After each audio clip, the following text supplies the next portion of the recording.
The first sign wasn't even the money. It was the way he said it. My manager, Greg, leaned back in his chair during our one-on-one, smiled like he was doing me a favor, and said, "Just be patient, it'll hit." He said it the way people say relax to someone who has every reason not to. It was end-of-year season, that week where leadership emails get poetic about rewarding impact and taking care of the people who carried the load. I'd been with the company long enough to know the speeches were mostly for morale, but I also knew my numbers were real. I'd led the rollout that kept a key client from leaving. I'd taken weekend escalations so our director could protect bandwidth.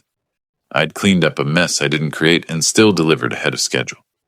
When Greg told me I was getting a strong bonus, I believed him because it matched reality. So I wasn't anxious. I wasn't paranoid. I didn't even check my account at midnight like some people do. I checked my bank the next morning, saw my usual deposit, and moved on with my day. Then I opened the pay portal to download my stub, not because I'm obsessive, because I like having my documents in one place. Taxes, rent, whatever. It's routine. Base pay looked normal. Deductions looked normal. And then I saw a line that stopped me cold. Annual performance bonus. It was there. Listed under earnings like it belonged. Posted. Taxed. Included in the gross. But my net deposit didn't include it. At first I assumed timing. Sometimes the portal updates before the bank settles. It happens. So I waited until lunch and checked again. Still nothing. I refreshed the pay portal. The bonus line was still there, bold in my brain now, like someone had typed it just to mess with me. I did the math anyway, twice. Slow. Like if I was careful enough, the numbers would become comforting. They didn't. So I called payroll. I expected a ticket number and a shrug. Instead, the payroll specialist sounded cautious. She asked me to confirm my name, then my employee number, then the last digits of my bank account on file. I gave them. There was a pause on the line, then the sound of someone clicking through screens. "Okay," she said carefully. "I can see the bonus payment was processed." "Great," I said, even though my stomach was already tightening. "So when does it hit my account?" Another pause.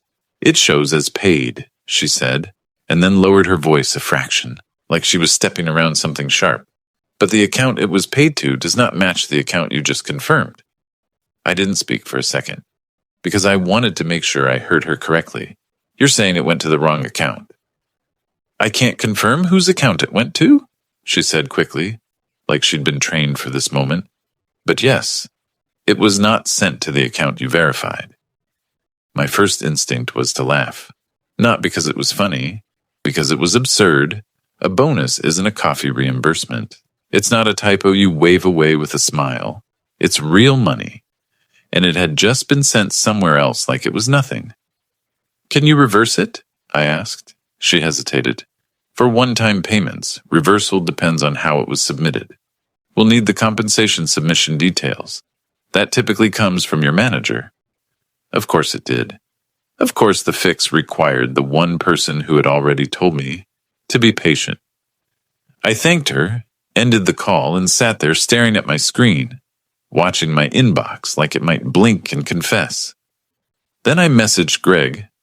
"Payroll says my bonus posted but went to an account that isn't mine.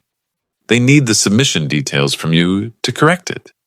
He replied in 5 minutes, not shocked, not apologetic, not even curious. "Be patient.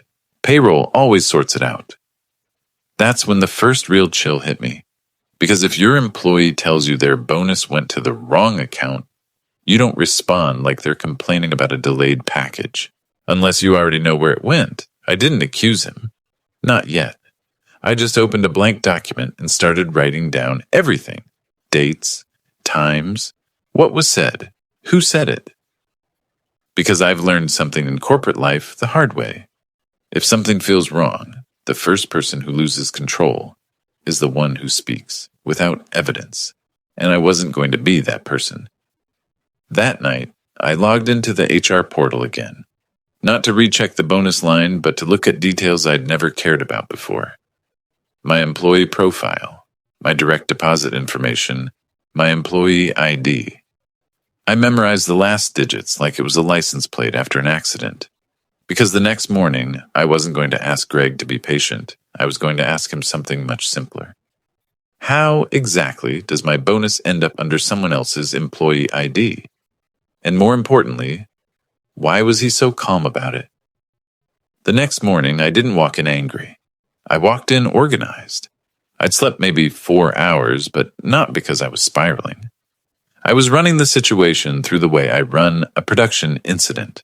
Isolate the variable, confirm the signal, document the timeline. If this really was a sloppy year-end typo, it would correct fast. If it wasn't, then the way people reacted would tell me everything. Greg's door was half closed when I got in. That was his favorite move when he wanted to appear available but not reachable. I knocked anyway. He didn't look up. Make it quick. I kept my voice flat, professional. Payroll confirmed the bonus was processed, but it was paid to an account that isn't mine. They said they need the compensation submission details from you to correct the employee ID and reverse it. He finally looked up, and his expression didn't match the situation. No surprise, no frustration. No, that's insane. Let me fix it right now. Just mild irritation, like I'd interrupted him to ask where we keep printer paper. They'll correct it next cycle, he said. That's not what payroll told me, I replied. They said they can't do anything without the submission details. He leaned back in his chair and gave me the same smile from yesterday. The one that says, I'm in control, you're not.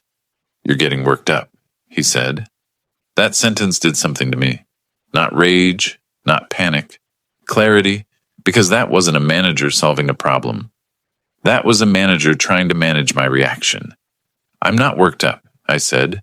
I'm being specific. Can you send them the correction today? He tapped a pen against his desk once, slow and deliberate.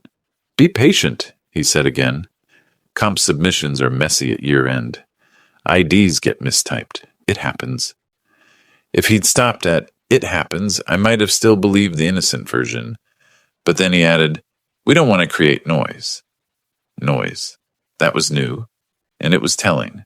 Because people who made a simple mistake don't talk about noise. They talk about fixing it. People who are protecting something talk about noise. I nodded like I accepted it, walked out, and went back to my desk with my jaw clenched so tight it hurt. Then I stopped trying to force a confession and started looking for proof. Payroll had said they couldn't tell me whose account it went to. Fine, but they hadn't said I couldn't figure out the path. Our company had a team roster file we used for approvals and access requests. Names, roles, managers, employee IDs. I'd seen it 100 times. I'd never cared. Now I opened it like it was a crime scene. I found my name. I confirmed my ID. Then I went back to my pay statement. Deep in the one-time payment section, there was a reference line, batch code, internal pay item, and a partial employee identifier used for processing. I'd missed it the first time because it looked like system garbage. Now it looked like a signature. I compared the digits from the pay stub reference to the roster. One match. Kyle, Greg's favorite. Kyle, who never volunteered for the ugly work, but somehow always ended up getting credit for unblocking things. Kyle, who'd been coached and promoted like a project. Kyle, who'd been loudly complaining for months that he was underpaid for his impact. I stared at his employee ID until the numbers blurred. There were no other matches. No one else on our team had that ending. So either the universe had decided to play a statistically ridiculous joke, or my bonus wasn't floating around in some random payroll void. It was sitting under Kyle. And the part that made my stomach turn wasn't even the money anymore. It was how perfectly Greg's calm suddenly made sense. I didn't confront Kyle. Not yet. That would have been emotional, messy, and easy for them to spin into personal conflict. Instead, I went back to payroll, because I wanted one sentence in writing that locked the door behind me. I sent an email, short and controlled. I believe the one-time bonus payment was submitted under an employee ID that does not match my HR profile. Can you confirm whether the submitted employee ID matches my profile ID? they replied within the hour. We can confirm the submitted employee ID does not match your profile. Please have your manager submit a corrected compensation request. There it was. Not an assumption, not a feeling, a mismatch, a process failure. And Greg was the only person who could correct it quickly. Yet he kept telling me to wait. I walked back to his office, and this time I didn't sit down. I confirmed something, I said, still calm. The employee ID submitted for my bonus does not match my profile. Payroll confirmed it in writing. He didn't smile.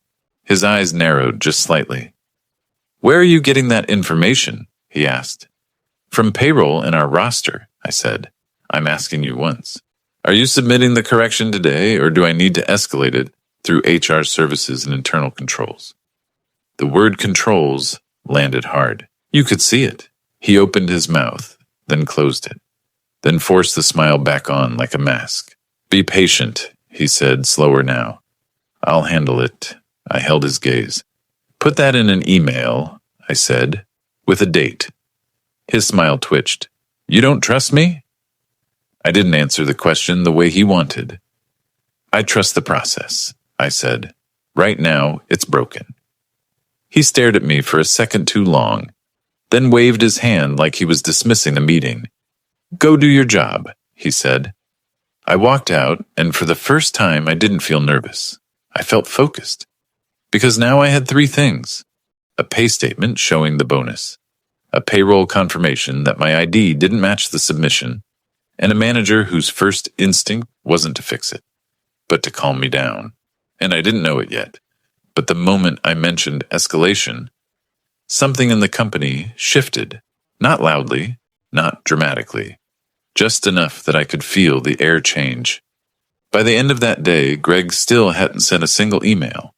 Not to payroll, not to me, not to anyone as far as I could see.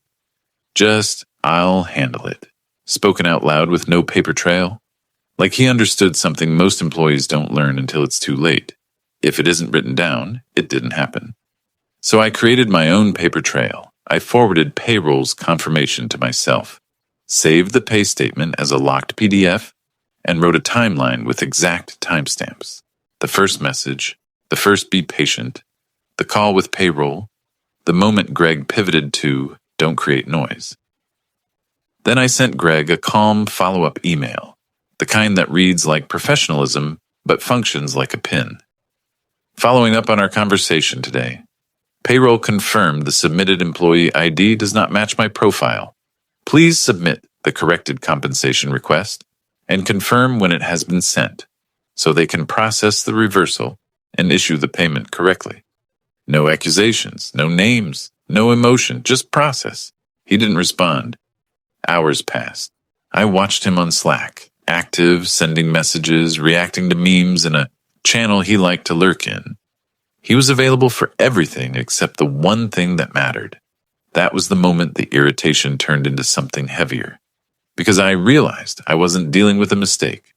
I was dealing with a decision. And once you accept that, everything changes. I did something I hadn't planned to do. I pulled up my older pay statements. Not because I expected to find a smoking gun, because I needed to know if this was the first time I'd been careless. There had been a spot award earlier that year after a weekend incident.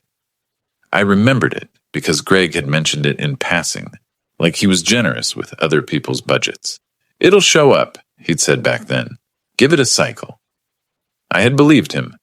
I opened that month's statement, scrolled to the one-time payments section, and my throat tightened.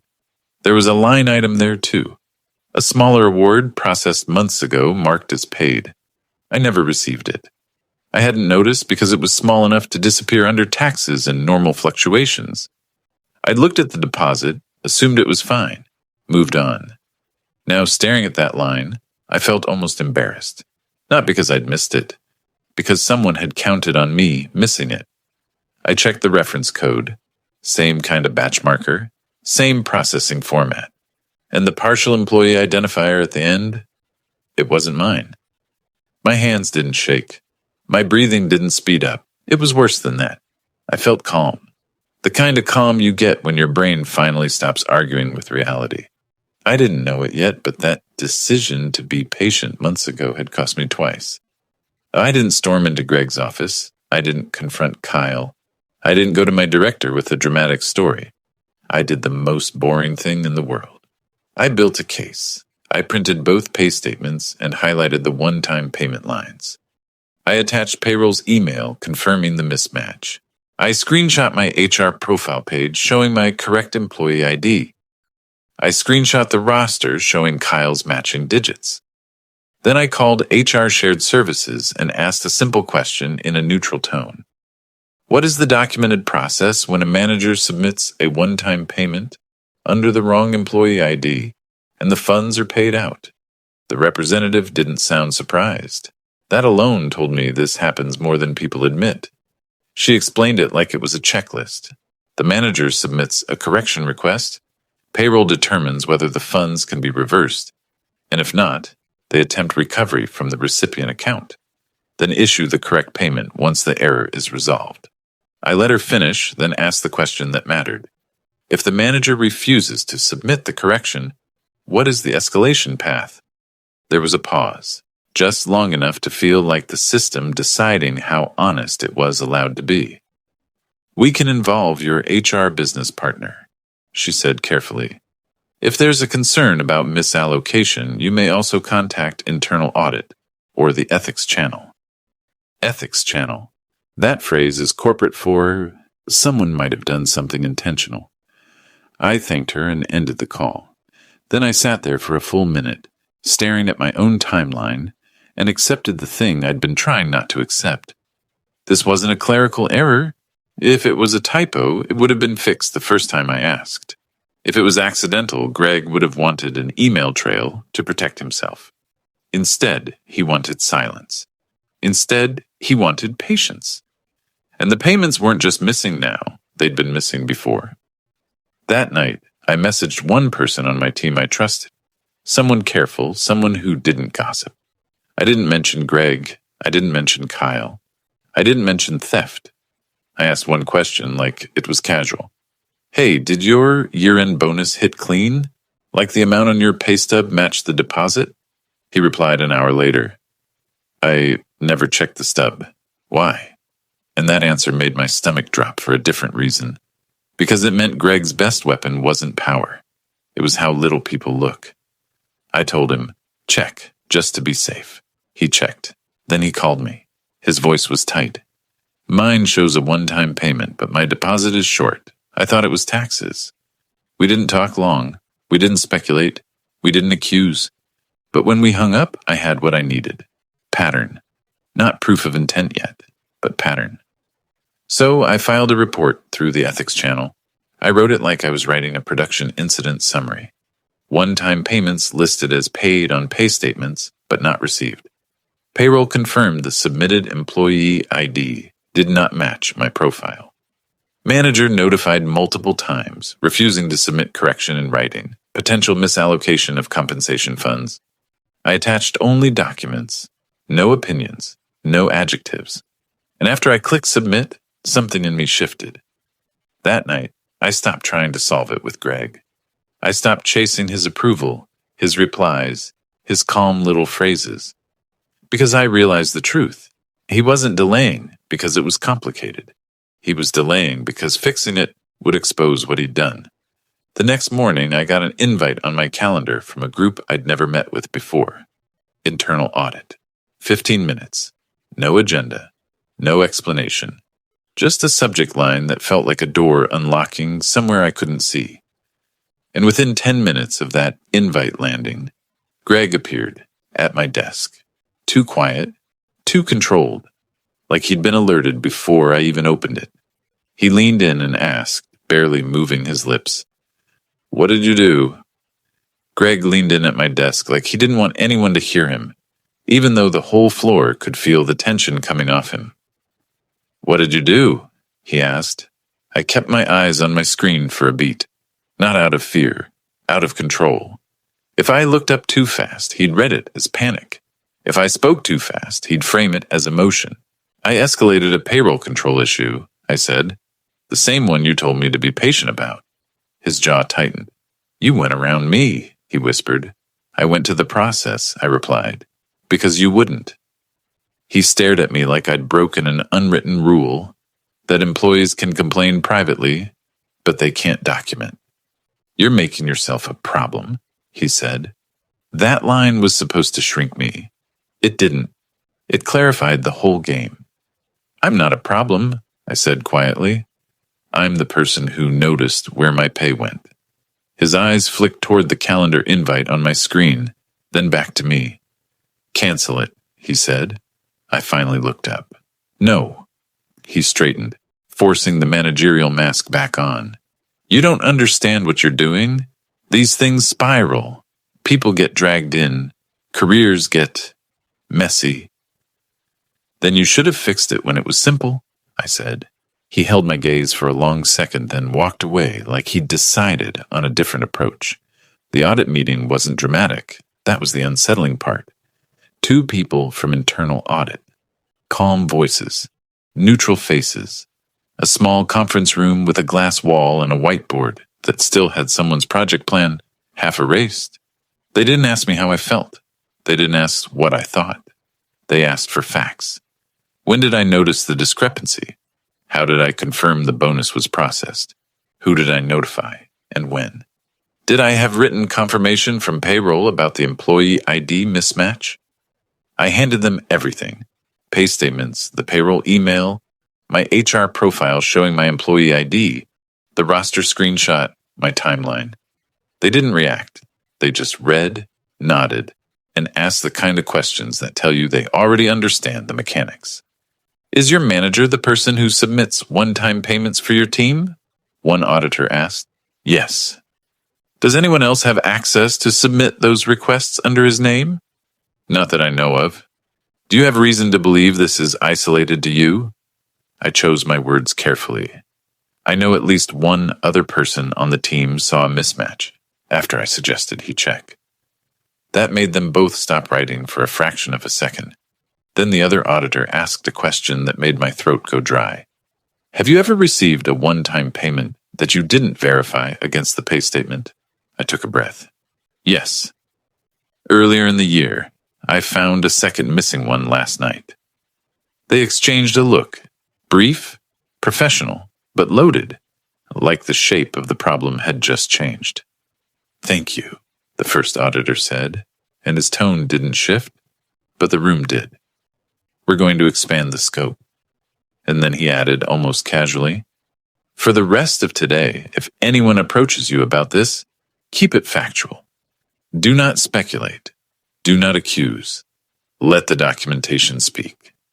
I didn't know it yet, but that sentence was the start of the chaos. Within an hour, my director scheduled a quick alignment with no agenda. Then HR booked interviews with half the team, separate slots, spaced like a grid. People started getting pulled into rooms and coming back out quiet. Greg called an urgent team sync late afternoon. He stood in front of his webcam with a smile that didn't reach his eyes. There's a review happening around compensation processing, he said. If anyone is contacted, keep your responses concise. We don't want misunderstandings. He said misunderstandings while looking directly at me. I didn't blink. After the meeting, Kyle messaged me. Hey, are you okay? You seem stressed. It read like concern, but it landed like fishing. I replied with the safest truth I had. I'm fine. I'm just making sure payroll follows the submission rules. He didn't respond. That night, Greg finally emailed me, his first written message on the issue. Subject: bonus correction. Body: 3 lines. Working with payroll on this, year-end batches are complex. Please be patient while we get this resolved. No date, no commitment, no mention of the wrong employee ID. It wasn't a solution, it was a shield. The next morning, he tried a different tactic. Help. He called me into his office and closed the door. I can fix it today, he said, voice softer. Off-cycle correction, you'll get the bonus. My heart rate didn't change, because I'd learned what to listen for, what he didn't say. And the payment that already went out? I asked. He blinked once. That's not your concern. It is if it was my compensation, I replied. How is recovery being handled? He leaned forward like he was giving advice. Don't turn this into a crusade. People are watching. I let that hang there, then said the simplest thing I could. Put the correction plan in writing. Include how the misallocated funds will be recovered. Copy HR. His face went flat. You're enjoying this, he snapped. I didn't raise my voice. I'm documenting this. He stood up fast. Drop the complaint. There it was. Not, let me fix it. Not, I made a mistake. Not, this is unacceptable. Drop it. I stood too. No. His smile came back for half a second, thin and cold. You think audit is your friend, he said. They protect the company, not you. I know, I said. That's why I gave them facts. I walked out of his office and felt something I didn't expect. Relief. Because I realized I'd stopped trying to convince him. I was simply making it impossible for him to hide. The rest of that day turned into a slow-motion collapse. Greg's calendar went empty in the afternoon. Meetings wiped, blocks removed, the kind of sudden blank you only see when someone gets put on hold. HR pulled Kyle into a conference room with an auditor. He walked out pale, not making eye contact with anyone, and left early without saying a word. Then security showed up, not with handcuffs, not with drama. 2 people in dark polos and calm expressions, standing just outside Greg's door like they were waiting for an elevator. A few minutes later, Greg stepped out carrying his laptop bag. His face was tight, controlled, like he was still trying to be the one in charge of the story. He didn't look at me as they walked him toward the elevators, but as he passed, he murmured, barely audible, "You just burned your bridge." I didn't respond, because that wasn't a bridge. It was a trap. He disappeared into the elevator and the doors closed. People on the floor didn't cheer. No one clapped. This wasn't a movie. It was quieter than that. The kind of quiet where everyone is recalculating what they thought they knew about their workplace. They thought I was gone. I wasn't. Later that evening, payroll called me directly. Not an email, a phone call. We've identified the submission mismatch, the specialist said, careful and formal. We're processing the correction and initiating recovery procedures for the misapplied payment. I exhaled through my nose, slow. Thank you, I said. And the earlier one-time award? A pause, clicking. Yes, she said. We see that as well. That will be included in the correction. Then she added something that stopped me, mid-breath. There's one more item associated with your name, she said, a separate adjustment. It shows as approved, but it does not show as received. I sat down without realizing I'd been standing, because that meant 2 missing payments wasn't the end of it. It meant this wasn't just about a year-end bonus. It was bigger. And then silence, the kind that means something's gone wrong. That third item was the moment the story stopped being about a bonus and started being about the system. Payroll emailed me a formal summary while we were still on the phone, line items, dates, and the internal batch references. No drama, just facts that read like a quiet confession. There were 3 payments in my name across the year that showed as approved and processed. I had received 0 of them. All 3 had been submitted under employee IDs that did not match my profile. And once audit expanded the scope, payroll found something worse than my missing money. They found a pattern. Not just on my team, across adjacent teams Greg had touched during reorganizations, backfills, and temporary coverage periods. Small one-time awards that nobody noticed. A bigger year-end bonus that someone finally did. The company didn't call it theft. Corporations almost never do. They called it a control violation, a misallocation, a policy breach. But when you strip away the language, it was simple. Someone with authority had redirected money meant for employees into other employee IDs. And he counted on 2 things, that people wouldn't check, and that if they did, they'd be patient. The correction process was brutally efficient once the right people were involved. Payroll ran an off-cycle adjustment, so I didn't have to wait for the next pay period. They issued the full amount owed in one deposit, with taxes calculated and an attached explanation. It was clean enough to show a lender, clean enough to show the IRS, clean enough that nobody could later pretend it never happened. Internal audit required written acknowledgments from the recipients who had been paid improperly. Some funds could be recovered quickly. Some required repayment agreements. Kyle's name never appeared in writing in anything sent to me, but I didn't need it to. The day after Greg was escorted out, Kyle avoided eye contact with everyone. He didn't joke. He didn't hover in meetings. He didn't speak unless spoken to. A week later, his Slack status went gray for good. HR sent a short, sterile announcement to our org. Kyle has transitioned to a different opportunity outside the company. We wish him the best. People read it like they read every corporate email, quickly, then twice, then with the parts between the lines. The company also did what companies do when they've been embarrassed by their own process. They built controls. A new rule went out from finance. One-time payments required dual verification, employee name and employee ID, plus an automated cross-check against the HR system before payroll processing. Managers could still submit, but they could no longer submit blindly. Leadership framed it as continuous improvement. Everyone else knew what it actually was, a lock installed after someone walked in through an open door. And then HR reached out to me, not with an apology, not with a thank you, with a meeting. The HR business partner used the kindest corporate tone she could manage. I want to acknowledge that you raised a legitimate issue through the appropriate channels, she said. It was the closest thing to "you were right" that a company will ever say out loud. Then she offered what they always offer in situations like this: a path forward that benefits them and protects you, a transfer into a role that sat closer to controls, an operations liaison position where my job would include reviewing access and approvals tied to financial submissions, more visibility, less exposure to someone like Greg ever again. I didn't accept because I felt rewarded. I accepted because I understood something now. I had outgrown that manager the moment he asked me to trade my dignity for patience.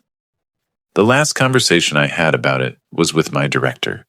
After the dust settled, after Greg's name stopped being spoken like a rumor, he closed his office door, sat down, and looked tired, in a way I hadn't seen before. "I'm sorry," he said quietly. "I didn't know." I believed him because in corporate life, that's how these things survive. Everyone is busy, everyone is trusting, and the people who abuse the gaps are always calm. He hesitated, then added, "You did the right thing. Most people would have let it go." I didn't correct him, but inside I knew the truth. Most people don't let it go because they're weak. They let it go because they've been trained to. Be patient. Don't create noise. Trust your manager. And I understood why that phrase had made me feel sick from the beginning. Because it wasn't advice. It was a test. The final week of the year, leadership sent the same cheerful email they always send. "Thank you for your hard work. We're proud to recognize excellence." I read it at my desk, stared at the polished words, and felt calm. Not bitter, not triumphant, just clear. I'd gotten my money back, but more importantly, I'd gotten something I didn't realize I'd lost, my sense of reality inside a place that was trying to rewrite it. So when people ask me now how I handle corporate politics, I tell them something simple. Check your pay stub, keep your receipts, and the moment someone smiles and tells you to be patient while your money disappears, stop asking for reassurance. Start documenting, because patience is a virtue, but in the wrong hands, it's just a leash.